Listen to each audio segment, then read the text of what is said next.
वैष्णवी हगवणेच्या आत्महत्येनंतर तिचा 10 महिन्यांचा मुलगा कुठे होता याचा कोणालाही माहीत नव्हतं। तितक्यात वैष्णवीचे वडील आनंद कसपटे यांना समजलं की त्यांचा नातू हा निलेश चव्हाण नावाच्या व्यक्तीकडे।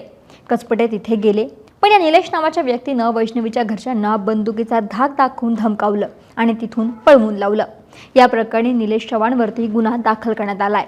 पण याच निलेश चव्हाण बाबत आता एक धक्कादायक माहिती समोर आली आहे। या निलेश चव्हाणचा इतिहास देखील स्वतःच्या पत्नीच्या अमानुष छळाचा राहिलाय। व्हिडिओतून पाहूयात या निलेश चव्हाण बाबत। नमस्कार, मी अक्षता आणि तुम्ही पाहताय सकाळ। निलेश चव्हाण बद्दल सांगायचं झालं तर सुरुवातीला वैष्णवीचा नवरा शशांक हगवणेचा तो मित्र असल्याचं सांगितलं गेलं।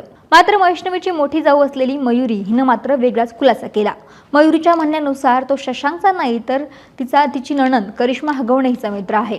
तो हगवणेंच्या व्यवसायामध्ये पार्टनर आहे। यासोबतच घरामध्ये जे काही वाद व्हायचे ते सगळेच वाद त्याच्या ऑफिसमध्ये म्हणजे कर्वेनगर येथे सोडवले जायचे। निलेश चव्हाणचा बांधकामाचा व्यवसाय होता आणि पोकलेन मशीनचा देखील तो व्यवसाय करत होता। कर्वेनगर भागातील औदुंबर पार्क सोसायटीत निलेश चव्हाणच्या वडिलांच्या नावे 3 फ्लॅट आहे। हा निलेश हगवणेच्या घरातील भांडणात कायम असायचा, पण त्याच्या स्वतःच्या घरातील तो तसाच होता। त्यावरती अनेक गुन्हे आहेत आणि त्यातलाच एक गुन्हा त्याच्या पत्नीनंच दाखल केलाय, ज्यात निलेशचं भयानक सत्य समोर आलंय। 3 जून 2018ला निलेश चव्हाणचं लग्न झालं।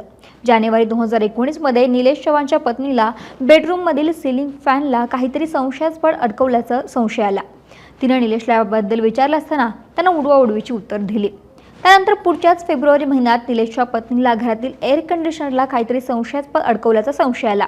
त्यावेळी निलेशने उडवाउडवीची उत्तर दिली। पण एक दिवस निलेशच्या बायकोनं त्याचा लॅपटॉप उघडून पाहिलं असता त्यामध्ये त्यांच्या शरीर संबंधांचे व्हिडिओ स्पाय कॅमेऱ्याच्या सहाय्यानं रेकॉर्ड केल्याचं तिला आढळून आलं। हे पाहताच तिला धक्काच बसला। स्वतःच्या नवऱ्यानं आपल्याच शरीर संबंधांचे व्हिडिओ रेकॉर्ड केल्यानं कुठल्याही बायकोला धक्का बसेल। बेडरूममध्ये लाईट सुरू ठेवून शरीर संबंध ठेवण्यास तो भाग पाडत होता। त्या लॅपटॉपमध्ये निलेशच्या बायकोला त्याचे आणखीन काही मुलींसोबतचे आक्षेपार्ह अवस्थेतील व्हिडिओ देखील आढळून आले। निलेशच्या पत्नीनं याबाबत जाब विचारताच त्यांना घरातील चाकूनं तिला धमकावलं, तिचा गळा दाबला आणि त्याचबरोबर बळजबरीने तिच्यासोबत शरीर संबंध ठेवले। निलेशच्या पत्नीनं निलेशच्या आईवडिलांना आणि कुटुंबातील इतरांना याची माहिती दिली, पण त्यांच्याकडूनही तिचा छळ सुरू करण्यात आला। त्यानंतर पुढचे अनेक महिने निलेश तिच्या पत्नीचा छळ करत राहिला। अखेर निलेशच्या पत्नीनं घर सोडण्याचा निर्णय घेतला।